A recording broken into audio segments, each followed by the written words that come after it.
हमने कल बात करनी शुरू की थी कि डेटा मैपिंग क्या होती है। कोई भी रेगुलेशन, प्राइवेसी रेगुलेशन सीधा सीधा मैपिंग के बारे में बात नहीं करते। वो तो कहते हैं पर्सनल डेटा को संभाल के रखिए, पर पहले आप ये तो जान लीजिए कि आपके दफ्तर में पर्सनल डेटा कहाँ पड़ा है, कौन सा पड़ा है, इस्तेमाल हो रहा है या नहीं हो रहा, और अगर नहीं हो रहा तो उसका क्या करना है। मेरे YouTube चैनल पे आपका स्वागत है और आज हम बात करेंगे डेटा मैपिंग के बारे में DPDP एक्ट से रिलेटेड। कॉमनैलिटीज हैं और रेगुलेशंस के साथ, लेकिन DPDP एक्ट ज़्यादा ज़रूरी है। हम पहले DPDP एक्ट के बारे में बात करेंगे और आने वाले कई दिनों में हम बात करने वाले हैं और इंटरनेशनल रेगुलेशंस के साथ भी, और कैसे की जाए डेटा मैपिंग अपनी ऑर्गेनाइजेशन में। ट्रेडिशनली हम डेटा स्टोरेज के, बैकअप के लोग हैं और हमने डेटा असेसमेंट्स बहुत किए हैं और बहुत कंपनीज में देखा है कि बड़े बड़े सर्वर्स पे बहुत सारा ऐसा डेटा पड़ा होता है जो 10 साल से किसी ने टच भी नहीं करके देखा, और करंट मैनेजमेंट में बहुत कम लोग होंगे जिनको मालूम भी होगा कि वो डेटा किसका है। डेटा मैपिंग, डेटा इन्वेंटरी बहुत इंपॉर्टेंट काम है। DPDP एक्ट फिड्यूशरीज के क्या रोल बनाता है? फिड्यूशरी कौन है? फिड्यूशरी वो है जो अपने बिहाफ पे डेटा कलेक्ट कर रही है, स्टोर कर रही है, प्रोसेस कर रही है, थर्ड पार्टीज के साथ शेयर कर रही है या डिलीट कर रही है। DPDP एक्ट के मुताबिक उस कंपनी को फिड्यूशरी कहा जाता है और ये उनकी जिम्मेवारी है कि अपने यहाँ की डेटा प्रोसेसिंग को ट्रैक करें, ट्रांसपेरेंसी और अकाउंटेबिलिटी को भी लाएं, हर प्रोसेसिंग एक्टिविटी का रिकॉर्ड रखें और क्लियर अंडरस्टैंडिंग डेटा फ्लो बनाएं। सिग्निफिकेंट डेटा फिड्यूशरी यानी कि सेंसिटिव डेटा हैंडल करते हो या लार्ज वॉल्यूम्स हैंडल करते हो, अब तो आपके यहाँ पे DPI रेगुलर है। DPDP रूल्स कह रहे हैं कि आपको गवर्नमेंट को भी रिस्पॉन्ड करना है कि क्या आपने जब DPI किया था उसमें आपको कोई ऑब्जर्वेशन मिली है कि कोई रिस्क था आपके यहाँ पे। कैसे करेंगे अगर पता ही नहीं होगा मेरे यहाँ डेटा क्या है? पीरियोडिक ऑडिट्स कीजिए और डॉक्यूमेंटेशन कीजिए, और डॉक्यूमेंटेशन पे थोड़े स्ट्रिक्ट हो जाइए, सिर्फ डॉक्यूमेंटेशन मत कीजिए। कैसे काम करता है डेटा मैपिंग?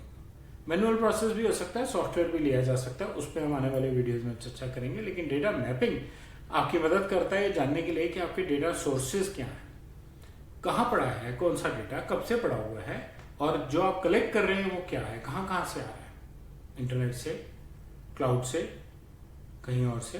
फॉर्म्स कलेक्ट, आपने एजेंट कॉन्ट्रैक्ट दिए हुए जो आपके बिहाफ पे फॉर्म्स कलेक्ट करके लेके आते हैं, है ना, और आप फिर उनको डिजिटाइज करते हैं। इस डेटा के फ्लो को ट्रैक कीजिए, डेटा प्रोसेसिंग एक्टिविटीज को क्लासिफाई कीजिए, डेटा को कैटेगराइज कीजिए, थर्ड पार्टी डेटा ट्रांसफर या क्रॉस बॉर्डर डेटा ट्रांसफर के पैरामीटर्स को रीअसेस कीजिए। कैसे होगा थर्ड पार्टी डेटा ट्रांसफर? मैं कैसे जानूं जब मुझे यही नहीं मालूम डेटा क्या है मेरे पास, है ना। क्रॉस बॉर्डर भी कैसे जाएगा? अगर मुझे मालूम है मेरे पास क्या डेटा है और मुझे उसकी कब तक की जरूरत है। जैसे ई-कॉमर्स के लिए DPDP एक्ट कहता है कि भाई कस्टमर ने अगर आपको रिस्पॉन्ड करना बंद कर दिया, 3 साल हो गए, तो उसका डेटा आप डिलीट कर दो, ठीक। लेकिन सिर्फ एक ई-कॉमर्स नहीं है, डेटा और बहुत है, और हम बार बार बात कर रहे हैं उस डेटा की जो हमें खुद को नहीं मालूम कहाँ से आया और कब का पड़ा होगा, राइट। डेटा डिटेक्शन और डिलीशन पॉलिसीज बनाइए, अपने वर्क फ्लोज को मॉनिटर कीजिए। ये सब काम करने में आपको डेटा मैपिंग की मदद मिलेगी। डेटा मैपिंग और क्या क्या मदद देती है आपको? Exact data sources, unwanted data, और उसको करना क्या है, इस्तेमाल कर सकते हैं, इस्तेमाल कीजिए, डिलीट करना है डिलीट कर दीजिए। मजेदार बात क्या होती है, वो अनवांटेड है, किसी ने कभी देखा ही नहीं, फिर वो सबके एक्सेस में पड़ा है। नया प्रोजेक्ट आता है, नया एम्प्लॉय आता है, उसको उसके रिलेटेड फोल्डर्स के एक्सेस मिल जाते हैं। कोई नहीं देखता कि उन फोल्डर्स का एक्सेस किसके पास है। वो किसी के भी एक्सेस में पड़ा हो सकता है, किसी ने भी उसकी तरफ ध्यान नहीं दिया हो सकता। अगर ऐसा है तो वहां से ब्रीच होने के चांसेस ज्यादा हैं। पता लगा आपने अपनी ऑर्गेनाइजेशन में एक ऐसा डेटा ब्रीच होने दिया जिसकी आपको खुद को भी जरूरत नहीं थी, ठीक। तो आपकी कॉस्ट और रेपुटेशन एक ऐसी चीज की वजह से स्टेक पे है जिसका आपसे कोई लेना देना नहीं है। अगर आप ये चीजें करेंगे कि क्या डेटा पड़ा है, कैसे पड़ा है, कैसे इस्तेमाल किया जाए, और अगर नहीं इस्तेमाल करना है तो डिलीट कर दिया जाए, तो आप सिक्योरिटी फ्रेमवर्क बेटर बना सकते हैं। कंप्लायंस में हम इसकी डिटेल में नेक्स्ट स्लाइड पे जाएंगे। कंप्लायंस में, प्रिवेसी में हम इन्हें पर्पस लिमिटेशन और डेटा मिनिमाइजेशन कहते हैं। DPDP एक्ट मिनिमाइजेशन के बारे में ज्यादा बात नहीं करता, लेकिन अगर आप पर्पस लिमिटेशन से डेटा को कंट्रोल करेंगे तो मिनिमम डेटा इधर रखेंगे अपने पास, फालतू का डेटा क्यों रखेंगे।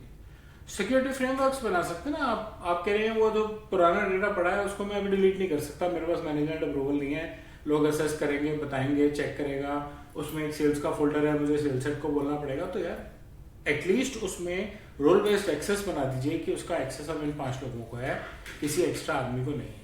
हाँ, आप उसको डिलीट कर देंगे तो आप स्टोरेज रीजनरेट करेंगे और आप ऑप्टिमाइज्ड रिसोर्सेज यूज करेंगे, लेकिन जब तक पड़ा है कम से कम तब तक के लिए तो सिक्योर रखिए। और अब आपको पता है क्या पड़ा है, कहाँ पड़ा है, कैसे पड़ा है।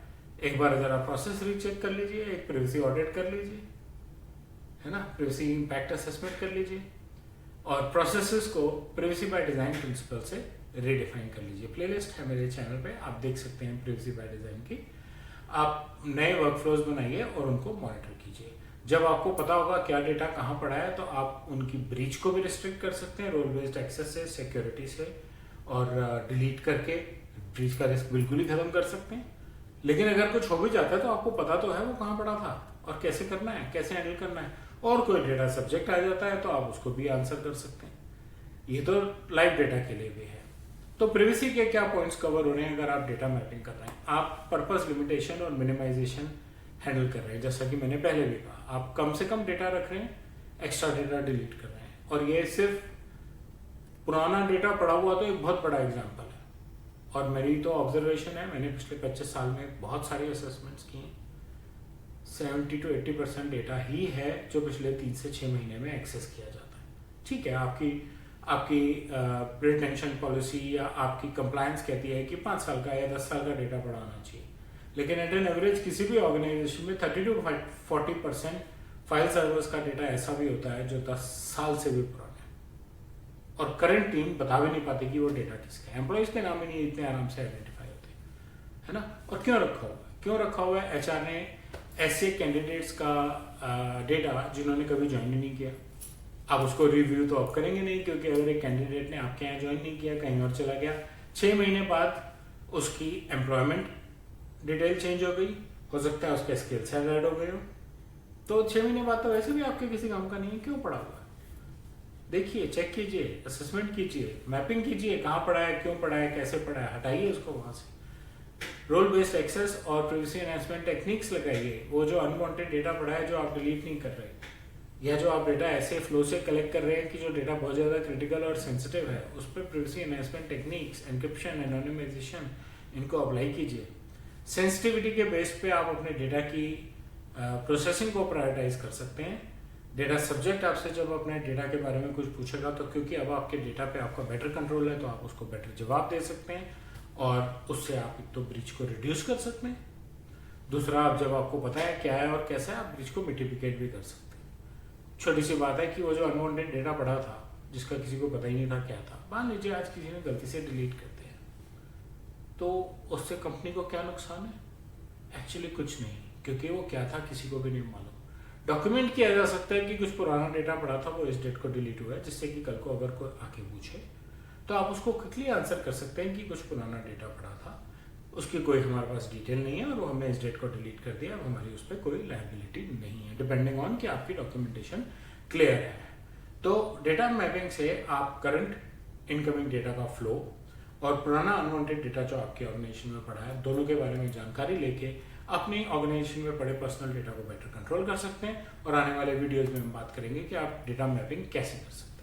मुझे उम्मीद है आपको मेरा कंटेंट अच्छा लगा होगा। बेल और लाइक आइकन दबाएं, मेरे चैनल से सब्सक्राइब करें और अपना फीडबैक जो है वो कमेंट सेक्शन में शेयर करें। धन्यवाद।